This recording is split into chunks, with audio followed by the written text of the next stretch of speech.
Today is Sunday, August 23rd. Happy birthday to my sister-in-law, Braylee, and welcome to episode 27 of the In the Huddle podcast. I'm your host, Kane White, excited to bring you another episode of In the Huddle. It's official. Football season is back in the United States of America.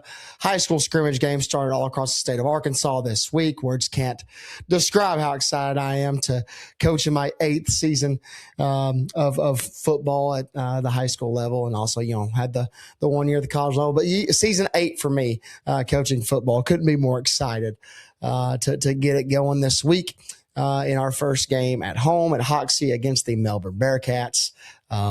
Man, it's just such a joy and a pleasure to do what I do on a daily basis and ready to get the season started.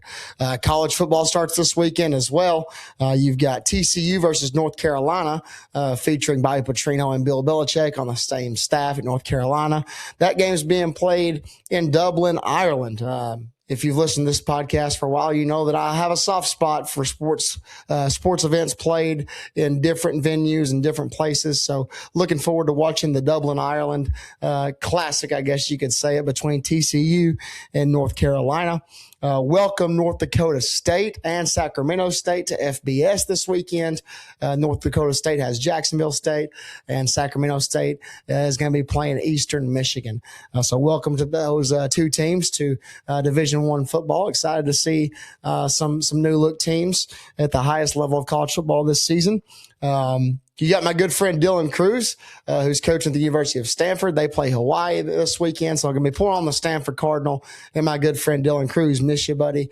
Can't wait to see you guys ball out this season.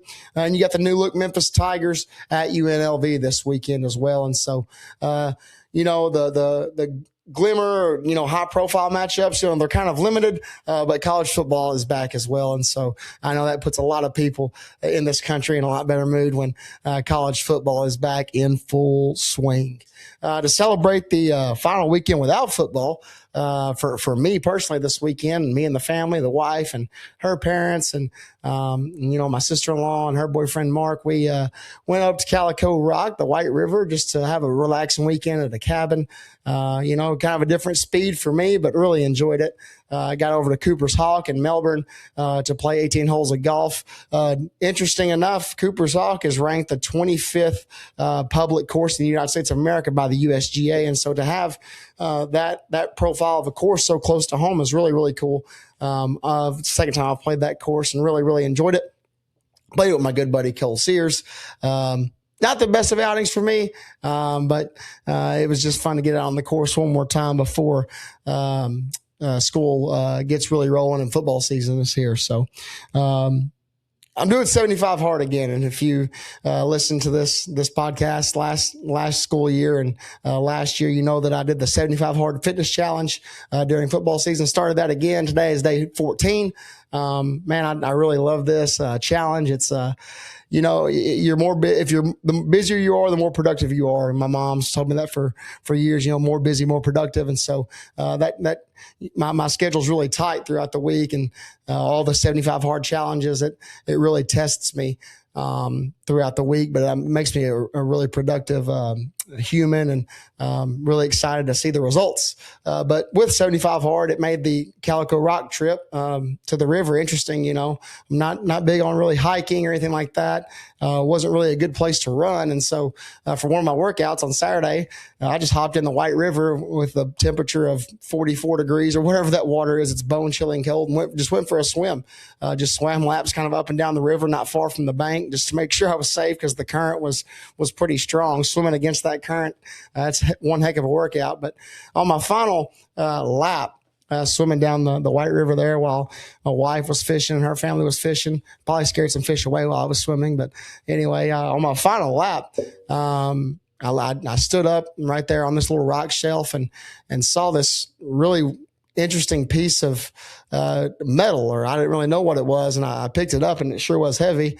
Kind of dragged it up onto the bank and up to the cabin, and really had no clue what it was. And, took a picture of it and put it in Chat GPT. And allegedly it could be off of a steamboat that floated the White River in the 1850s and the 1900s.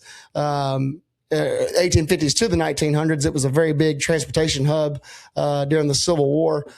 Steamboats stopped going down the White River in 1902. And so this artifact that I've got here right next to me, let me just grab this real fast. This interesting artifact pulled out of the White River, could be off of a steamboat, potential steam engine. If any of you know what the heck this thing is or what it could be off of, any of you archaeology majors or history majors, feel free to let me know. Quite the piece of history I've got here. So looking forward to finding out what this really is, if it's off of a steamboat or any other piece of old history. Pretty interesting deal. But the 75 hard thing, back to that, it's the mental clarity that I've had doing it is amazing. Like I said, my production levels have gone way up. Doing the carnivore diet during 75 hard this year, so that's been a whole nother challenge. No grains, no potatoes, meat, eggs, and cheese. That's what I've been telling everybody. That's about all I eat, and so that's been a challenge in itself. But it's made me really disciplined and excited to see the results. Like I said. My good friend Gavin Stone, he is back pitching. He's been with the AAA Oklahoma City Comets of the Los Angeles Dodgers organization. Had a great outing the other night. Shout out to him. Baseball postseason is looming as well. The Dodgers are looking good. Hopefully we see my good friend Gavin in Dodger Blue very, very soon. The guest of episode 27, someone that might not know this, but they've slightly changed the course of my life in a very, very good way. He's a Harrisburg, Arkansas native. He was the voice of 103.9 The Game out of Jonesboro, Arkansas in the 2000s and 2010s. He was a sideline reporter for Arkansas State football during their Sun Belt prowess. He is the current Lipscomb University Executive Director of Advancement. And in September of 2010, he became the reason that I fell in love with sports talk radio and broadcasting. He's the ultimate bass player, Arkansas State fan. And more importantly, he is the ultimate family man. He is the pride of Poinsett County. Time to get in the huddle with Mr. Mickey Ryan.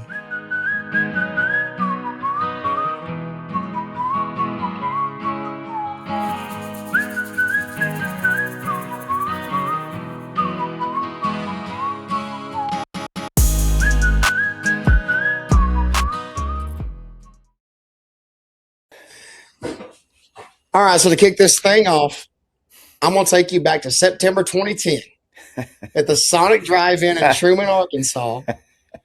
It's your pregame show, and a 13-year-old Kane White walks up to you. Tell me what you remember about that day and what you thought when I came up and sat next to you. So I'm going to beat you. I'm going to beat you to the punch a little bit here. I will take you back to, if I had to guess, it was October of 2008. Okay. So my dad, who your parents and grandparents all knew really well, you didn't really know him. Correct. He passed away in 2008, and he was very, very tied into the city of Truman, Arkansas, and he had a wonderful friend that you and I also had named Bill Teague, who did a charity barbecue every year for the Truman Lions Club. And my dad, one of the last things he did when he was still able, before he had a stroke and then he just kind of never recovered at the end of his life. One of the last things he ever did was take Bill Teague a load of wood to cook that barbecue. And so my dad had just recently passed away, and I drove back. I was living in Nashville then. It was before my brief time back in Arkansas. But I drove back home because I told my mother, hey, if anybody needs to be at this thing this year, it's me. I need to go represent Dad. And so I was serving barbecue with Bill Teague, and this little guy came through the line, and Bill said, boy, do you know who this is? And I said, I don't know this little guy. And you go, well, you know us, family. And he looked at you and he goes, what's your name, son? And you said, my name's Kane White, sir. And I said, White, I know all this guy's people. And so you shook my hand. You were a little bitty dude. And that's actually the first time I ever met you. You came through and got barbecue. You probably don't. I mean, why would you remember that? But I went to that thing so many times that they all kind of bleed together. Well, that was when I met you, and you were a little guy, and then it wasn't too long after that that we encountered each other at 2010 at the Sonic. So your dad and I played ball against each other. He's a little bit older than me. And I want to say that your grandfather was sitting in the stands with my dad the night that your dad just went completely just went bananas. And 48. he had 48 points. And he asked my dad said, "Is that your grandson that scored all the points?" He goes, "Yeah." He goes, "Which one's your son?" He goes, "Number 10. He goes, "I haven't even seen a number 10. He goes, "Well, he's got his warm up on. He's sitting right down there at the end of the bench telling the jokes." And so that was my most greatest sports recollection. One of them was watching your dad just torch my team.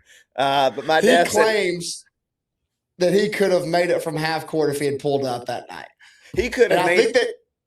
He could have done anything that night. He pretty much did. It still stands. Nobody scored 48 to this point at Truman High School. So shout out to Pops. Well, nothing like being on the wrong side of a record.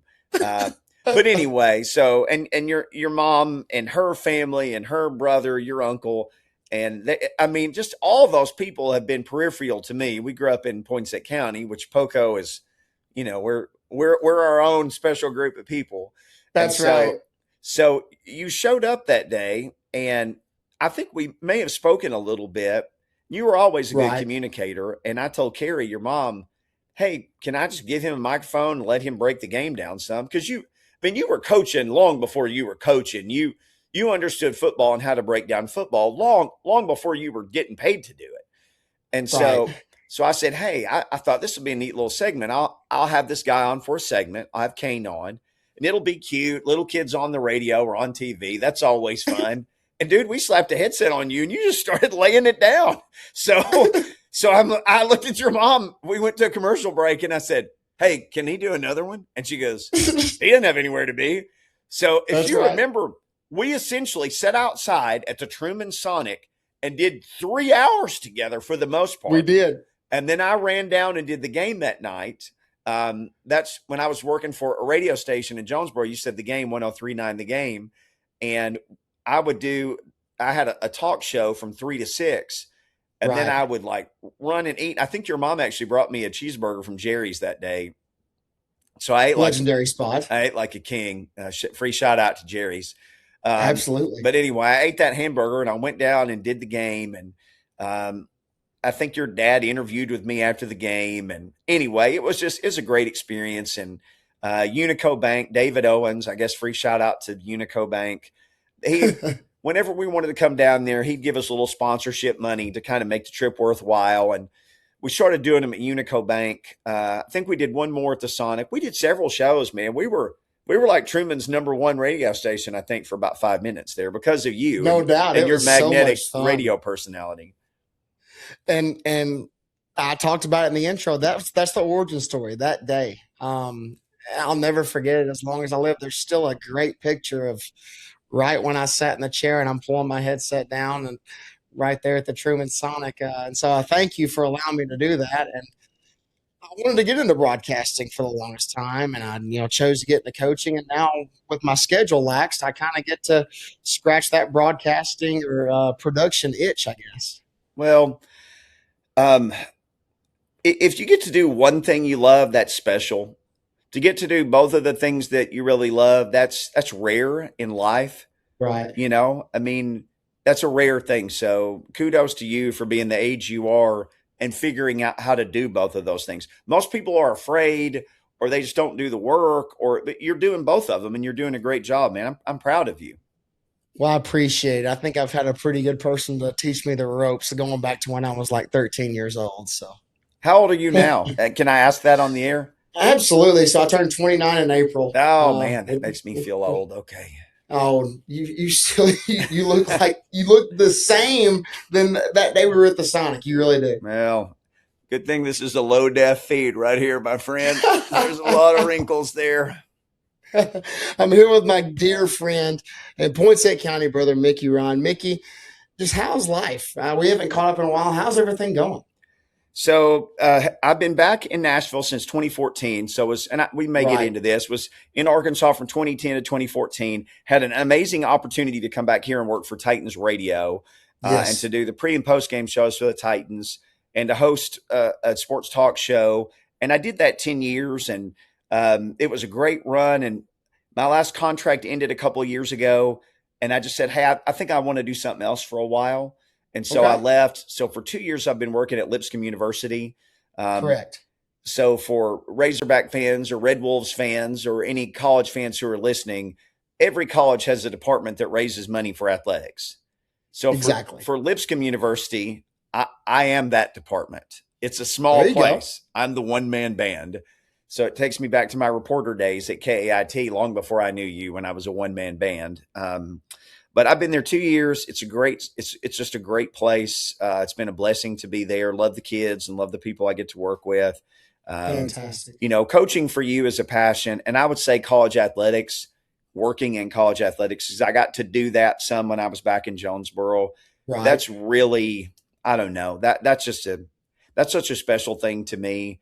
And I knew you when you were a teenager, but I also knew you when you were in college. I just love being around people that age. They're sponges. They soak things up. Yes. So to be around a great group of kids and to have some influence and to have those friendships, and they have so much energy anyway, it's been fantastic. And so I'm a fundraiser for Lipscomb, and my wife, Christina, she is a fundraiser for another group that's like one of these political think tank type things, and they try to help people understand free enterprise capitalism. So I didn't know things like that. Go. Well, that's what you're doing now. You host your own show, your own business. So they'd be proud of you. Audrey, who you remember being little, is now 20. And I know. I've been seeing her on Instagram, man. She's killing it. So her first single comes out, I think, 4 days from today. Let's go. And it's a song that she co-wrote, and man, she's been playing everywhere and toured with a guy named Mason Ramsey, who was a famous little kid yodeler. Yeah, I've heard that name a time or two. So she toured with him, and she's plays with some other artists. And here you go. When she plays locally, her own music in Nashville, because we're both bass players by trade. Exactly. When she tours as a bass player. When she fronts her own band, I am the bass player. Did not know that. Yes. Now I got a bass right behind me here, still playing, still practicing. But we're going to play Thursday night. So we played a show in downtown Nashville. And afterwards, this talent agent came up and started asking her all these questions. And he goes, "Who's the guy in the band that's older?" And she said, that's my dad. And he goes, "That's a great gimmick." She's like, no, it's not a gimmick. I mean, he's played bass over 40 years. He goes, no, he's a fine player. That's a great gimmick. Like, kudos for the gimmick. And she's like, honestly, it's really not a gimmick. I like the way he's like, oh, you can tell me anyway. That's a great gimmick. You should keep that up. So anyway, I've played so long now, King, that I have become a gimmick. I'm a gimmick in my daughter's band. And then my son, Chris, who we had right before we moved back here, and you never really have gotten to be around him much. Just because I've lived here since he's been alive. He is 11, and he is right now at a baseball scrimmage because, why wouldn't you be playing baseball now, right before football season? So it's a year-round sport. So I believe I came and saw you right after you moved to Nashville, and I met him when he was really young. Yeah. I don't remember what you were over here for, but you did. You came and maybe even spent a night. I told you just stay here, and maybe you got in late and left early, but you did get to visit with him a little bit because he would have certainly been up early in those days. That's right. Yeah, that was an awesome opportunity to meet your one and only son, and so to get to play bass for your daughter, like, how cool is that? That's really interesting. Well, I never really planned on it. I always told her, I know how to not make it, because I moved to Nashville in 97. I was a television anchor, and I moved to Nashville to play music. And I'd worked a year at KAIT. I was a reporter. And then I moved to Bowling Green, Kentucky, and I was a sports anchor. Then I moved here in 97. My job thing has been a twisting and turning road. But I moved here to try to play music, and it was weird. It seemed like every time I sort of got to where I could see over the hill, something would kind of knock me back down. And I'm not making excuses. I mean, I had a good run at it, and I can say that I tried. When I was younger, I used to say, gosh, when I get to be 40, I just want to be able to say that I tried. Well, I'm about to be 58. So I I have 18 years of comfort of knowing after 40 that I did try. And so I just told her, and I've continued to play with some friends of mine and write the occasional song and that kind of thing.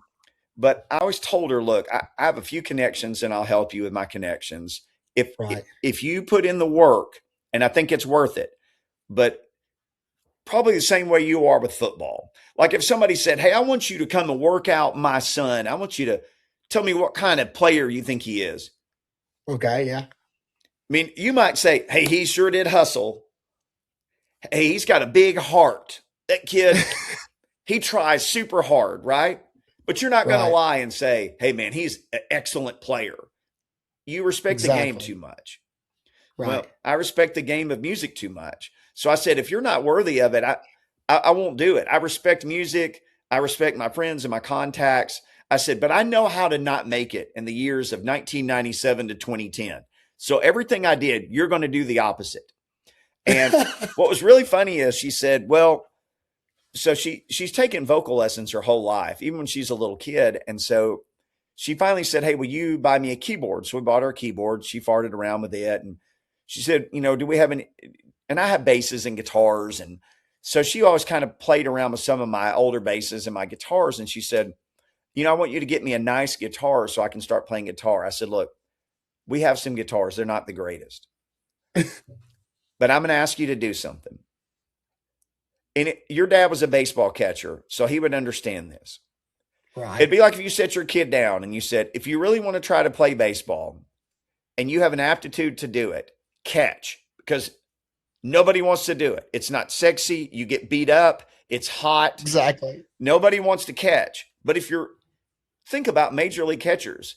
If you're a backup major league catcher and you can hit 200 and you have one pitcher who probably throws to you primarily, and then the other times you're just a backup, you could play 12 years in Major League Baseball. If you can hit a little over and be set for life. So I said, look, this ain't sexy, but I'm going to ask you to do something. I'm going to ask you to play the bass. There you go. And she said, I don't know. I said, look, man, I know it ain't glamorous and there's a million bass player memes on the internet and they're all bad. But I said, if you do that, you'll be a unicorn. You'd be a singing, because Kane, let me tell you, she can sing. She's my kid, but I wouldn't lie about singing. I said, you would be the best backup singing bass player. And let me tell you, she started playing, dude, she can play the bass. Now, I'll say she plays a lot like me, which is really funny. She does a lot of stuff that we'll go back and listen to something. I'll say, did I play that or did you? And she's like, no, I played that. Yes, she plays a lot like me. That's super cool. But, and I'm going way long on all my answers here. I'm sorry about that. But anyway, it's just been such a thrill. And she works really, really hard. She's kind of taken a sabbatical from college. She went one semester and then she got offered a tour with Mason Ramsey, and Fender sponsored her and sent her a couple of basses, and she gets free basses. And I don't get anything free from any bass manufacturers. But anyway, she's just killing it and she's doing great. And anyway, that's a really long answer to tell you. She's chasing her dreams and is in the right place to do it. So, man, that makes my heart so happy to hear. That's such a great story. What's the name of her single? So she's got two that are coming out. One is American Classic. That'll be the second one. But Death of Me is the one that's going to come out. So wherever people stream music, and her middle name is C. S-E-E. S-E-E, correct. Her name is Audrey C. Ryan, but Audrey C. is her professional name. So anybody that wants Audrey C., anywhere you can stream music this weekend. You'll be able to stream that sucker. That's right. It's going straight to my playlist. I love it. Yes, sir. So let's switch gears one second. You talked about going from television to radio to college athletics. What's the transition been like going from Titans Radio to your role at Lipscomb? I had such a good opportunity. I didn't get that job with Titans Radio until I was 45. And somebody asked me, what was that like? Because I'd worked full-time in radio in Jonesboro, and I'd done a lot of part-time media stuff in Nashville, but I was also pursuing music, and I had a real estate license. I had an agent. I did 50 commercials. I was almost on The Apprentice one year. I made the final 50. Swiss Army knife. Well, not good at anything, I think is how that works. Master of none. But I got to do all this stuff and wound up back in Jonesboro and came back over here then and did that for 10 years. And I mean, I got to go to, I think, 6 Army Navy games and 6 Super Bowls. Bucket list. And I mean, I got to interview Jonathan Cain of Journey and Peter Frampton, who signed a guitar for me, which you're not really supposed to do. But I just said, hey, I apologize. This is breaking some kind of professional etiquette, but we're a sports talk show and you're Peter Frampton. I brought this guitar for you to sign. So I have guitar signed by Peter Frampton. But I mean, Dan Marino and just every Doug Flutie, just anybody you could ever imagine. We interviewed them. A lot of them at Super Bowl press row. Roger Staubach, Captain America, just every dream you could ever have, to be some guy from Harrisburg, Arkansas, who would sit in his room and just think like, I love my hometown, but I sure would like to see what I could do in the world. I sure would like to see if I'm good enough to go do, because I'm good enough to all these people. I was proud to be from there. I am proud to be from there. Everybody there always told me like, hey man, your dad tells me you want to be on TV one day or radio, you're going to do it. And so some people are motivated to prove people wrong, but I was always motivated to prove people right. I feel like I'm in the same boat. And we both are proud of where we're from. I'm proud of Truman, and we both kind of broke that mold in our own way, and that's kind of another way we relate to each other. Oh, for sure. Well, I mean, we're probably related.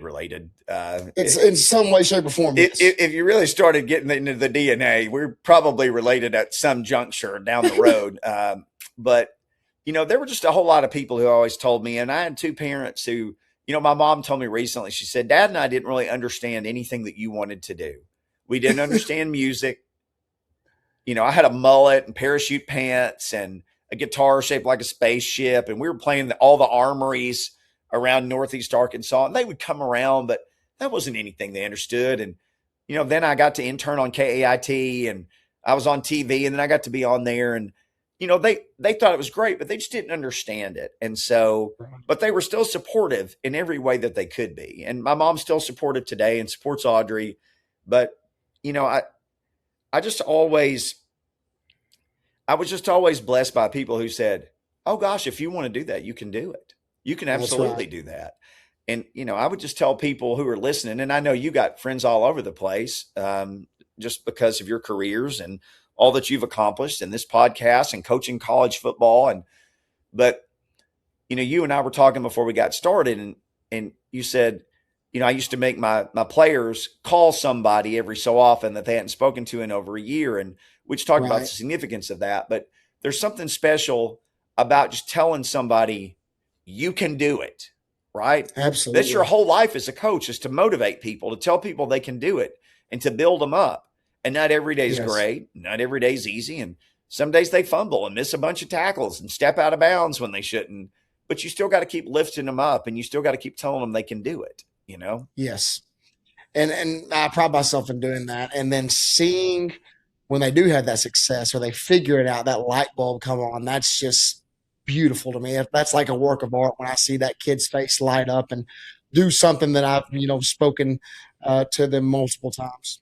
I mean, what were you, 21 when you went to Mark Tree and coached baseball? Yeah. You guys won the district, right?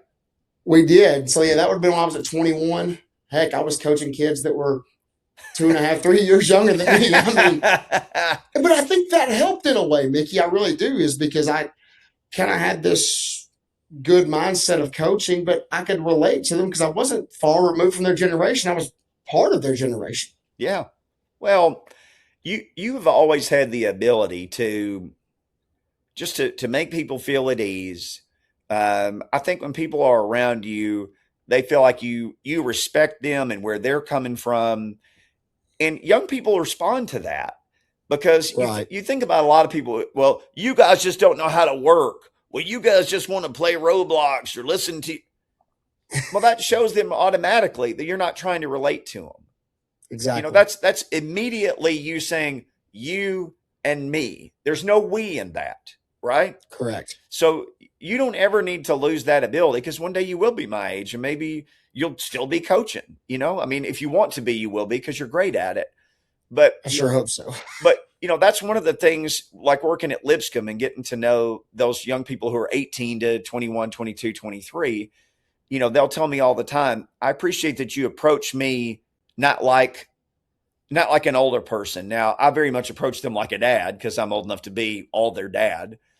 But I still talk to them on their level, and I still want to show them that I relate to them and that what's important to them is important to me. And again, I know You've been great at that, or you wouldn't have gotten this far to where you are. And when you do that, when you relate to them, they'll run through a wall for you. And I've always felt like that was 80% of the battle. And that's really in any walk of life, no matter what your job is. When I worked at the mall in Jonesboro, my manager could relate to me, and I would work my butt off for her. So it's any job. Also worked at the mall. Yeah, once upon a time. What store did you work at? Dillard's and Sears before that, when there was a Sears, and the old mall. The Indian Mall itself. Indian Mall. That's right. Yes. Forever. And now the mall at Turtle Creek is gone. That was just crazy to see. That might be the only blessing that COVID provided us, was nobody was in the mall that day. Yeah. I had several friends who were working in Dillard's when that happened, who still work at Dillard's from when I was in college in the 80s. That's crazy. Yeah, but as far as I know, nobody got hurt in there. You're right. That was if COVID had one blessing for Jonesboro, that was it. No doubt.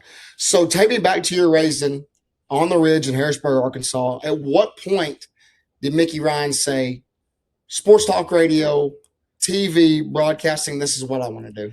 My mom told me that I had always talked about that. And really? I do remember being probably in middle school, and KAIT, at sort of the height of KAIT, when they had Terry Wood and Dick Clay and Tony Brooks. Right. I mean, it was really like a bunch of Hall of Fame KAIT people. They came to Harrisburg to play the faculty in a basketball game. Really? And I remember this. I went down and sat on the end of their bench in a timeout. And I looked at all of them and said, hey, you need to remember my name, Mickey Ryan. One of these days I'm going to work with y'all. And I did. There you go. I wound up working with all of them. They were all still there. Talk about manifestation, speaking that into existence. I spoke that sucker straight into existence. But the music thing came a little bit later. And that was a little bit tougher, just because there's so much you can't control. You got to be in a band. You got to keep a band together. I mean, if I had my druthers, I'd be the bass player for the Scorpions right now, and you could come see me play in, Dusseldorf, Germany, or wherever they are tonight. But that was not meant to be the rock and roll lifestyle. But that just always appealed to me. When you're from a small town, your world and your scope is about that big. Exactly. I drove the same loop around Harrisburg. I ate a million hamburgers, some Betty's, Cream Castle. And sometimes I get over to Truman and hit up Sam's Tasty Freeze, which became High Towers, or, Al's Barbecue. Give me a big tea every day. Man, give me a big tea. Or I'd go see Bill Teague and just, eat a bunch of barbecue down there. But your world is so small, and it's a beautiful thing. But I just always thought, man, these broadcasters, they go to a different game every week. Exactly. They're where the excitement is and where the action is. And I just always thought that would be such a neat thing. And I'm so old, I'd never heard of sports talk radio. That wasn't a thing in our part of the world, as you know. There like the Cardinals had a pre and post game show on KMOX.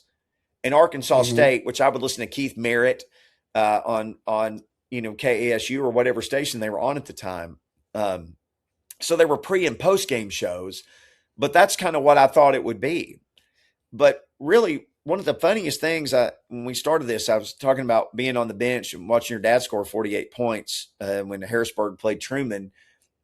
I was sitting on the bench in a game, and I got to play a little bit, but never very much. And that's a wise decision by the coaches. I was not too good.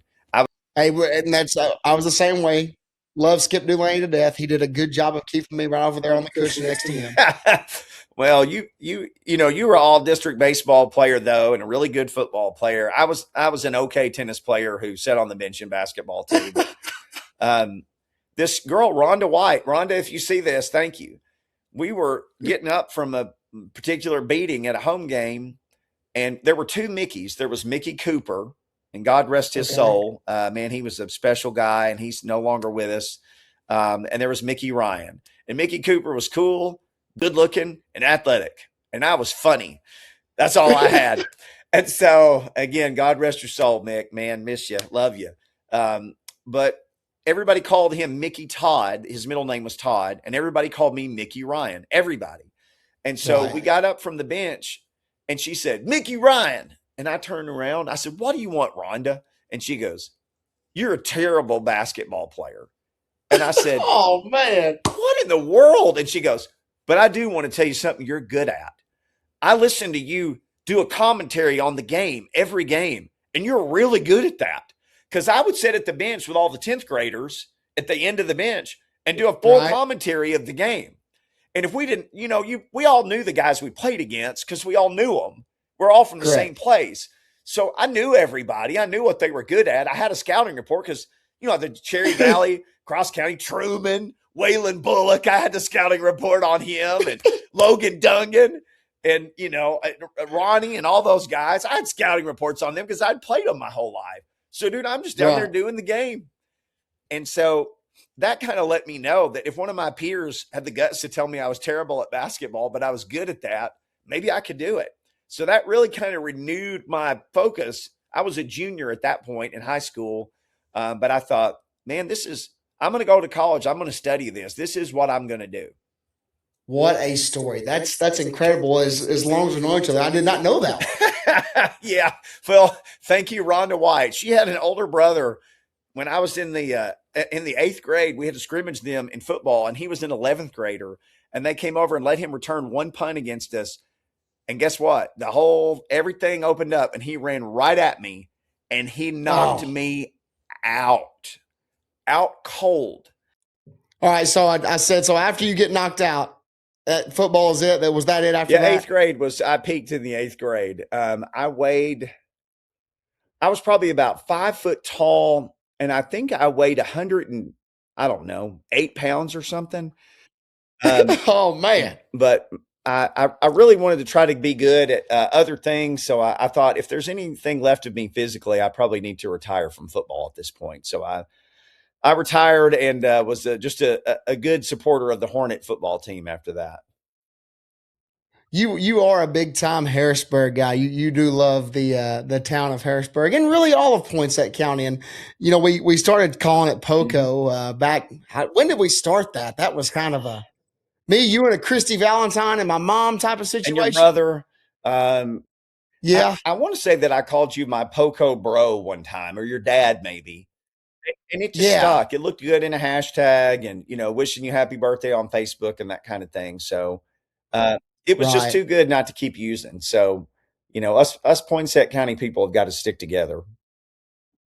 I call us survivors in a way. Now it's a great place. Don't get me wrong, but you got to survive being from Poinsett County. Well, it is a bunch of really good people though, and hardworking people. It is. And, if you and me get to represent some of them and, you're still pretty close to home, I'm a little bit further away now, but anytime I can get back to the Berg and see people, my 40-year high school reunion will be next year.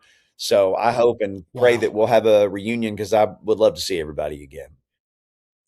Absolutely. We got to get hashtag Poco and just a rectangle on a hat soon. That's in the works. Isn't your brother kind of in the apparel business and everything now? Well, right there, Duck Club Golf. That's it right there. I'm paying attention to the family. I know what's going on. Well, the Poco hat needs to be the next piece of the collection. You heard him, Will. We got to come on, Will. Come on, lock it in. So, want to kind of shift back to your time with the Titans. You name dropped a bunch of people, and you talked about all the cool things you got to do. But during your time interviewing people on Super Bowl Radio Row and all that stuff, is there one interview that sticks out, or not even in sports? Is there one interview that maybe made you a little nervous going in? you got friends who played Major League Baseball. I know that because I see you post about them, and probably some friends who played professional other sports as well. One of the things when I first got into the business, I used to ask people who'd gotten to that level, you know, were you nervous? Did you get nervous? They said, well, yeah, I mean, I was nervous, but I had to tell myself, these guys that I'm competing against, I have the same job they do. I'm equal to them. They're not the guy I watched on TV anymore. I'm equal to them. So one thing I always told myself was, I may not be equal in achievements to these people, but they're on my show. So I must have done something right. So now I still get a little nervous, like, okay, I need to ask good questions and hopefully I can get stuff out of them. When I was a television anchor, I actually got to interview Dale Earnhardt Sr. Oh my gosh. And then I did not know that. As a radio host, I got to interview Junior. Oh, incredible. So I got to interview both. Dale Jr. came to Nashville to promote Mountain Dew. For a brief time, I had this product called Dew Shine. That was like, okay, I remember that. Because Mountain Dew originally, I think they made it to mix, it was like moonshine, but it was soda. And they made it to, I guess, to mix with your moonshine. But he came and promoted this Dew Shine. It was an ill-fated product. I like Mountain Dew fine, but this stuff was not very tasty. And they brought him. We were downtown in Nashville at the Wild Horse, and they had the car, and they were going to unveil it. And his handlers were like, "Look, he doesn't," because at that time he didn't. It wasn't like now he has a podcast and he's a radio, TV commentator doing the races. He's real talkative. Exactly. In those days, he wasn't the most talkative guy if he didn't know you, and so they brought him out and he was doing our show, and I'm a NASCAR guy. So I had a million questions, and they said, he'll do one segment. He'll come out, he'll do it. Don't talk to him. He'll do one segment and then he'll just excuse himself, and that'll be the end of it. So he came out and he's real quiet, guys. Hey, nice to see you guys. Good to see you. Good to see you. So we're like, all right, 3HL 1045 The Zone. Great to have you with us. Hey, we got Dale Jr. here with us. Dale, you got this Dew Shine car. So we start the segment. And man, we're just cutting it up. And so we're like, well, Dale, thanks so much for coming on with us. And he goes, well, I'll do another one with you guys. So we go to commercial, and he's like, man, y'all, this is fun. And he looked at me, he goes, you actually watch racing? I said, yeah. And so he did he did almost an hour with us. He was fantastic. So that was really cool. Another one was in Jonesboro. I got to have Lou Brock on the game. I remember that. Was that 2011? That was 20-ish, 2012? 2011 or 2012. Yeah. Was that the St. Bernard's Health and Wellness Center? He probably came by to see us. I was there. I was there. There's a picture of me and Lou Brock because Mom had some people at St. Bernard's or whatever, and man, my palm was sweating that day. Hey, what a great gentleman! What a fabulous! He was super. What a fabulous human being. I mean, to be a kid from Harrisburg and to get to interview Lou Brock and to take a picture with him. Oh my gosh. I mean, I had so many moments where I kind of had to pinch myself. The Titans had a good run, and where we live, you got a lot of Chiefs games on TV just because they were one of the closest teams. And we went to Kansas City and played the Chiefs, and I'm sitting up there doing the pregame show in the Kansas City press box. And, I opened the show. I'm the first voice that people hear that day on Titans radio. And man, we go to a commercial break, and I sit there and I had tears in my eyes. Like, if you would have told me that I get to do this, I would have called you a liar. Somebody asked me once, and was it Bubba, the golfer, Bubba Watson? He said, I never dreamed this big, or said I never got this far in my dreams. I had a lot of moments like that. Right? I got to interview Roger Staubach once. I never got that far in my dreams.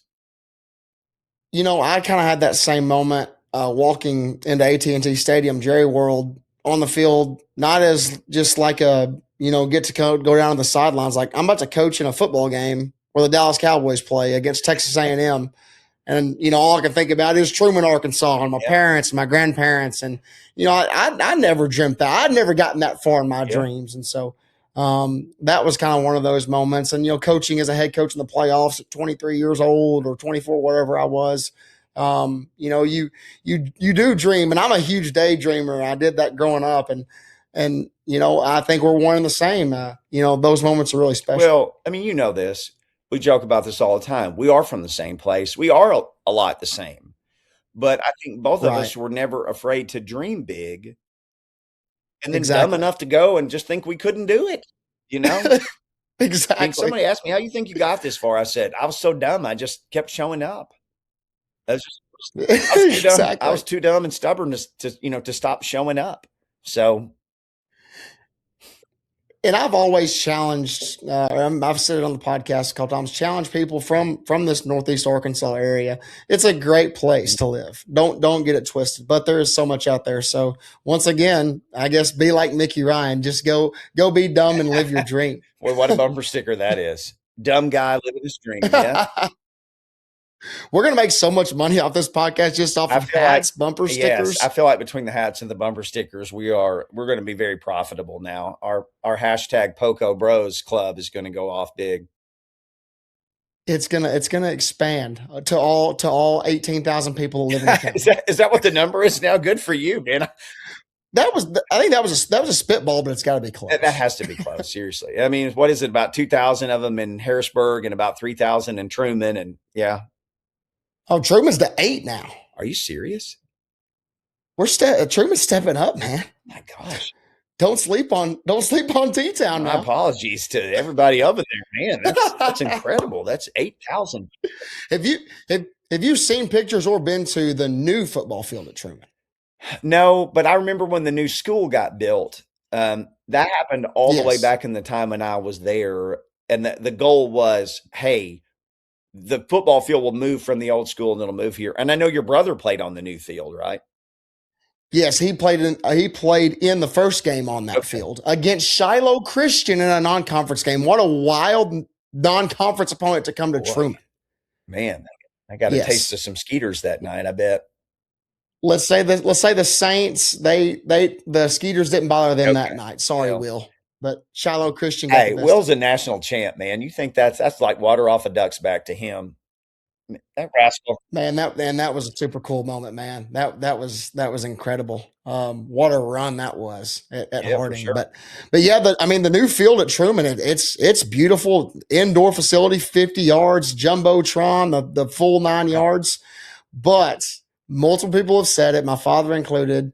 The aura of that old field at Truman with the people in the decks in the backyard and with, fires going in their backyard right there in the highway. It's like you're in a Cracker Jack box. The aura of that field was pretty cool. It was such a neat place. The way it just kind of sat right in the middle of town, in the middle of the neighborhood on one side with the school on the other. The other thing Truman had was the old gym with the parquet floor. It was my favorite place to play basketball of any place. Truman had the coolest old gym, and then you kind of get lost in the bowels of the building. There were like other gyms in there. I mean, you guys were 3 gyms, coach's office like in between them, and classrooms and locker rooms, and it was. I mean, you could get lost in there very easily. T-Town, man, you were so far ahead of your time with the multiple gyms and the parquet floor, and that was a fun place to play for sure. I mean, we never competed against the Wildcats, but it was still a fun place to go.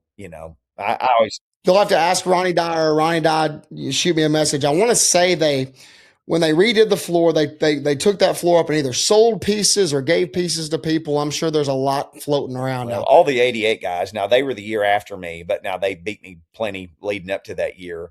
What's crazy is Harrisburg, Truman, Gosnell, and Mark Tree were all in the same conference. We were all AA in 1987. Wow.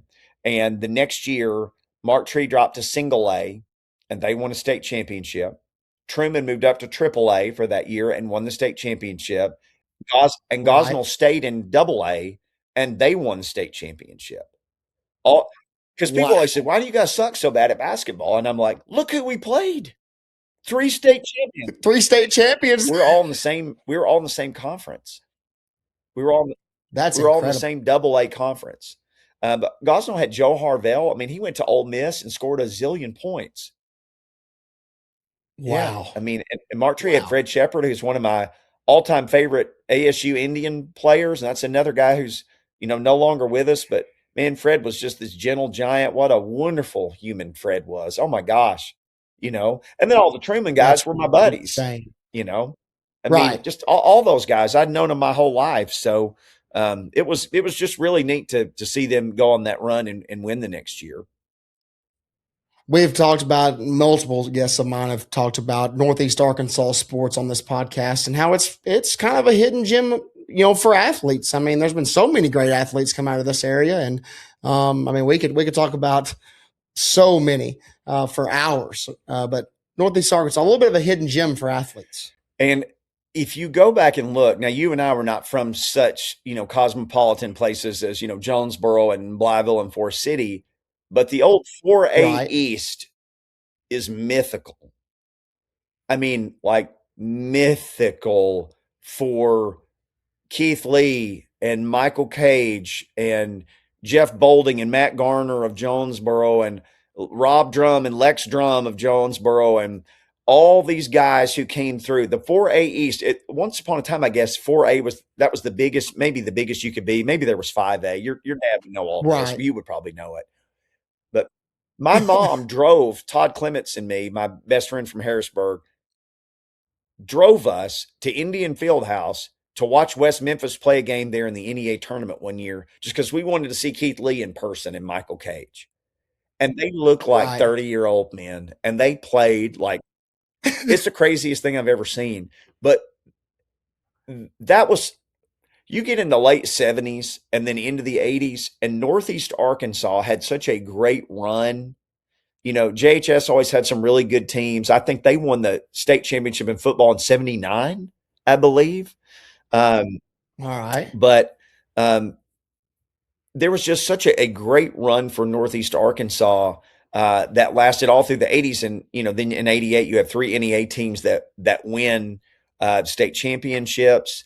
Northeast Arkansas started really playing high school baseball at that time, and there were some teams that made noise there. Mm-hmm. Harrisburg we had a killer tennis program, let me tell you. We were just curb stomping people, other farmers' teams all over Northeast Arkansas. So, are you the Novak Djokovic of Harrisburg tennis? There's a picture of me in a high school tennis match, and I have on an Ozzy Osbourne tour shirt. And I have a mullet, and I have my basketball high tops on. So yeah, I was bringing a lot to the table in those days, Kane. Yep. Hey, if you ever do one thing for me for the rest of my life, I want that picture signed and framed. I'll find it. Okay, my mom has all my yearbooks. I will send you the next time I am in Jonesboro, Arkansas, that I see Connie Ryan. I will take a picture of that and I will send it to you, and you will see just what a ding dong was roaming around Poco in the late 80s. So mid to late 80s. Gotta have it. Gotta have it. Can't wait. Be. Well, I've appreciated all the time you spent with Mickey. I'm smiling from ear to ear. This has made my week, and the week hasn't even really started yet.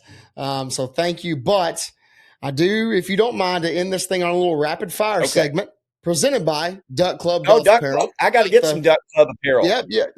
Presented by Will Ryan White's Duck Club Golf. So down for a little rapid fire action. All right. During your time at Arkansas State, reporting on the sidelines, favorite moments? Oh, that's easy. Beating the brakes off of Middle in what turned out to be the conference championship game in front of a stadium full of people. Dude, goosebumps. So I've told this to people. I've been to multiple Super Bowls, multiple Army-Navy games. I covered every Titans game for 10 years. I was at every playoff game. That moment meant more to me than any of those. Times 1,000. I mean, that was a special day. I was on the sidelines that day too. I was, and I had Matt Stoltz on early on in the podcast. I think he had the same exact answer. It was such an important game for our alma mater, for our university. And they told me after the game, you'll have your radio mic. If you see a picture of me, I have 2 microphones in my hand. They said, we're going to keep you live, and then we're going to hand you the field mic, and you'll do the interviews. So I got to be on the stage with Applin and the whole crew up there. Nate Harold, those were the 2 players. Yes. And it was, if I die tomorrow, you can tell people, if somebody's like, what was his favorite sports moment? You say, watch my podcast and you'll hear him talk about it. That was it times 1,000. It's the greatest sports moment I ever had. And I've actually got that picture in my phone. It's going to be on the thumbnail. That's one of the pictures that's going to be on it. That's crazy that you say that. And the double mics, it's in the picture. I've seen that picture so many times on your Facebook. When you break that picture down, what's super cool is behind somebody's holding a sign that says "Thanks, Ryan." Talking about Ryan Applin, but I think thanks Mickey Ryan too. Well, I didn't really do much to make that happen, but hey, I'll tell you what, Ryan Applin, I'm getting out of the rapid fire part of this, but he's still coaching college football today, an all-time great person. They need to just put him in the Ring of Honor, and nobody respects the history and knows it of Arkansas State better than me. But in the highest era of football, Division I that we played, when we needed him the most, he came up the biggest every time. So one of these days he'll go in the Ring of Honor, and you and me can both be there to cheer him on, because that's going to happen. Oh, I will be there. We'll be there front and center. Ryan meant a lot to me, when I was going through junior high and high school, just, looking up to him and watching him. And then also I played a little bit of quarterback before I gave that up, and he helped me out. Yeah. But was just a good shared a number too. That we did. We also shared a number. And me, him, and Greg White. All three of us. I remember details. That's right. But this is a great Ryan Applin story before I move on to the next question. So first week of my GA time at the University of Arkansas, we're going through spring ball. Scott Fountain calls me into the office. He's calling a coach about a guy that was in the transfer portal. He said, I've got this guy at Georgia Southern. I know I'm going to give him a call. Well, he's calling Ryan Applin. Ryan Applin has no clue that I'm now the GA at the University of Arkansas. And he puts Ryan on speaker, and he's like, I'm here when I GA Kane. He's like, oh, Kane? He's like, yeah, his name's Kane Watt. And Ryan's like, what?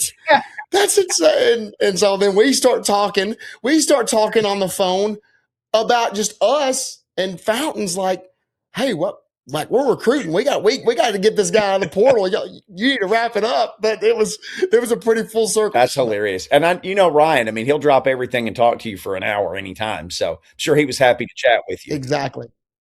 He FaceTimed me when I got my head coaching job, and threw Butch Jones there on the FaceTime. I mean, he's just a stud of a human. Not only a football player, just a great human. Sure.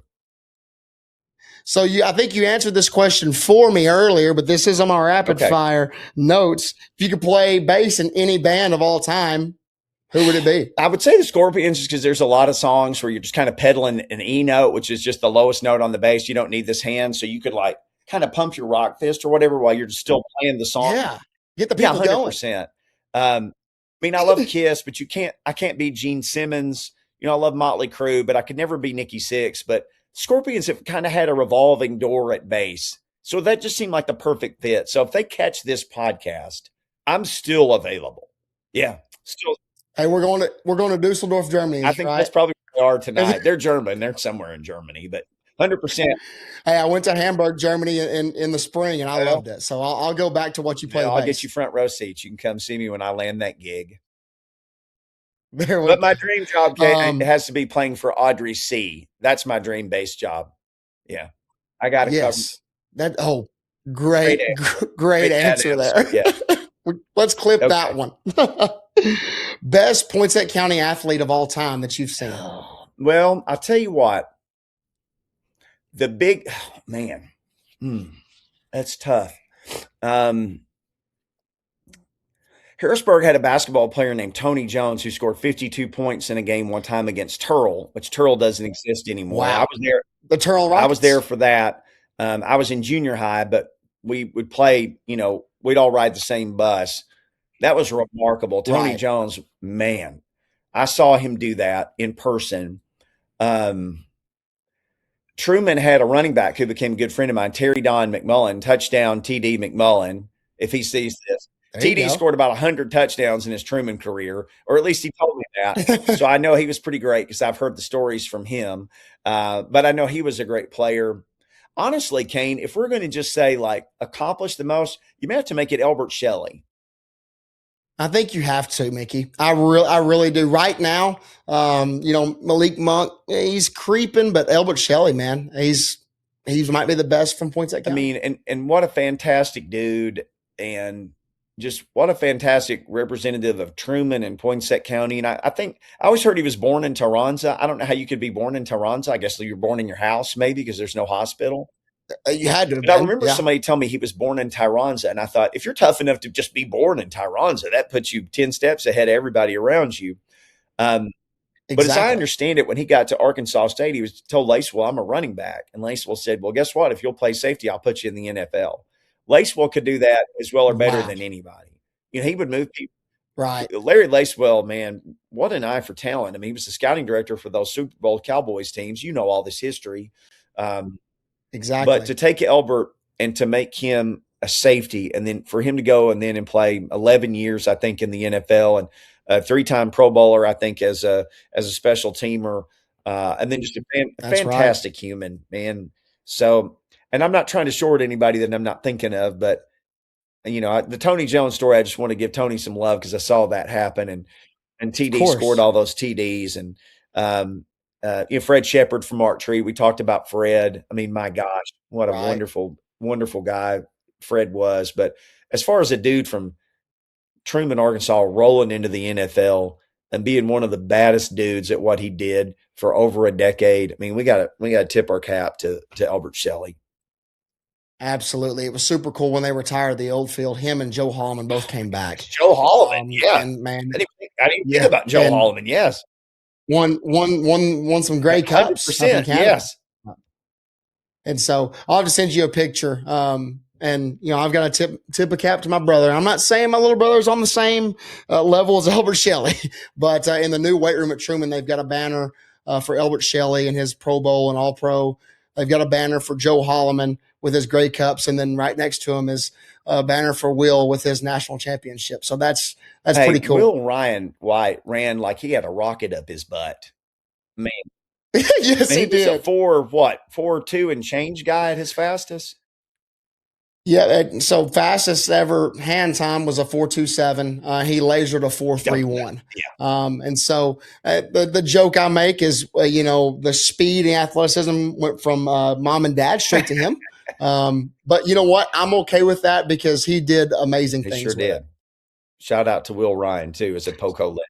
Yes, sir.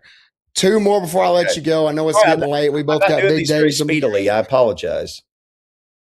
Hey, but you know what? That's the beauty of it. It doesn't really have to be rapid if it's just Okay. All great. right. And you're great. So, if you could go back in time and attend any sporting event in person, where are you going? Man. I got to go to a whole lot in my I got to go to a whole lot of things that I would want to go to for a big chunk of my life. But man, to go Right. back in time, as corny as this sounds, but I'm such a big Arkansas State fan. And I was alive, but I wasn't old enough to remember, and I didn't go anyway. I would love to have seen A State win that game in 1970 that clinched the national championship for them.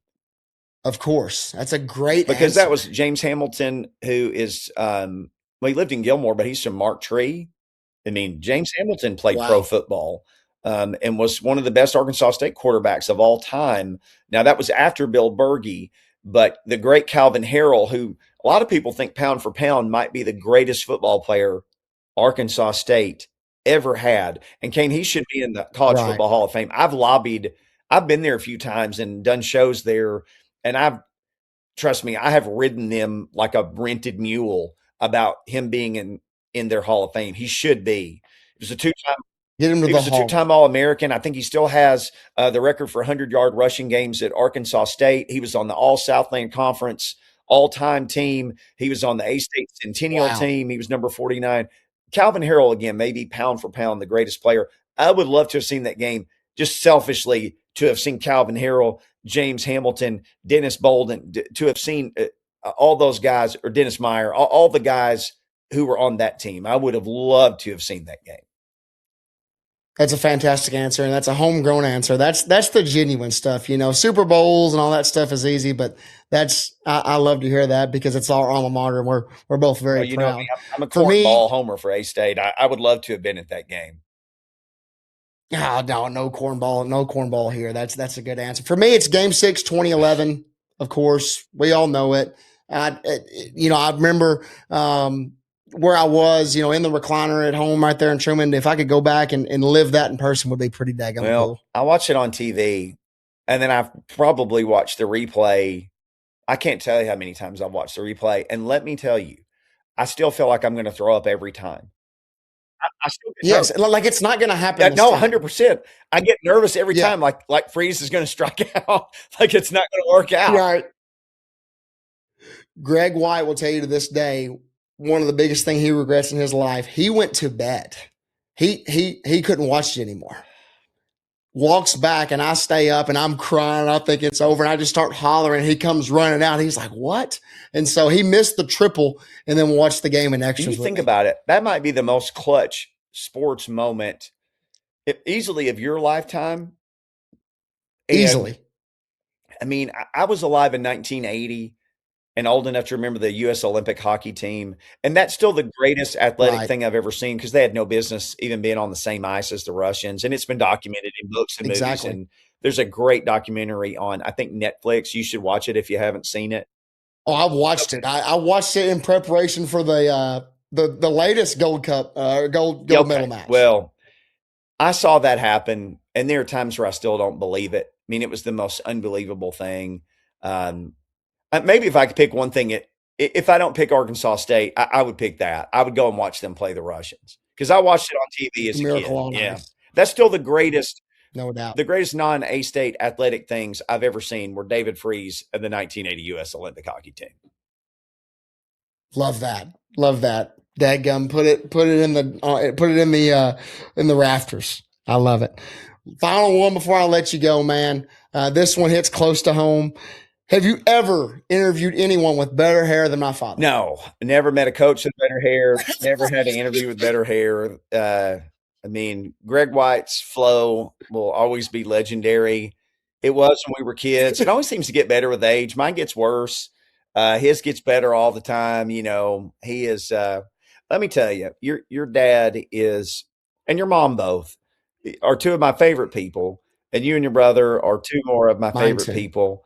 They did such a fantastic job with both of you boys. And your dad was an A+ athlete and the coolest guy, and was always nice to some random knucklehead like me from Harrisburg, and just talked to me like I was the same as him. And I wasn't. He was, your dad's like a legend. And I was just some dude who was taking up space at the end of a bench, giving commentary to the game. But, your whole family is special. And you're a special person. But like I told you when we started this, I've known your grandparents and your mom's parents and your dad. And, we all just go so far back. So, but yeah, for him to get the greatest hair on top of all that, it's just not fair. It's to be good at everything and to have that hair, it's not fair. No. Well, don't shortchange yourself. You're a legend as well. What you've done for me, for my family, words can't describe it.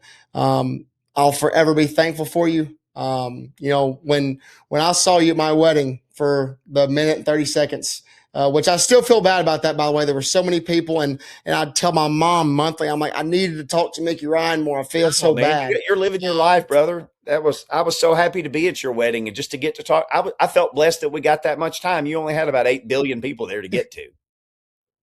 There were quite a few people there. We're blessed. Beautiful.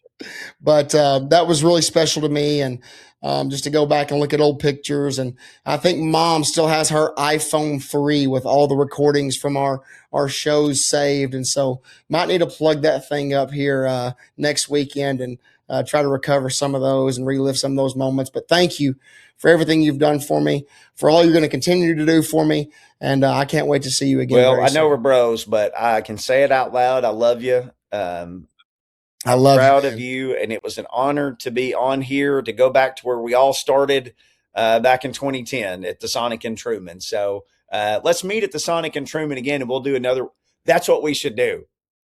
Oh my gosh, live podcast, Sonic and Truman, right out there on the benches, and people will have no clue what's going on.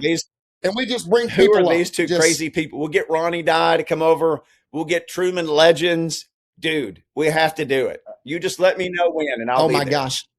Next time you're in NEA, let's make it happen. Well, I mean, it can't be a Friday because I know you're busy now, but that's true. We'll that's figure it true. out. You know, Tom Sears probably wouldn't let me out of my duties for that one.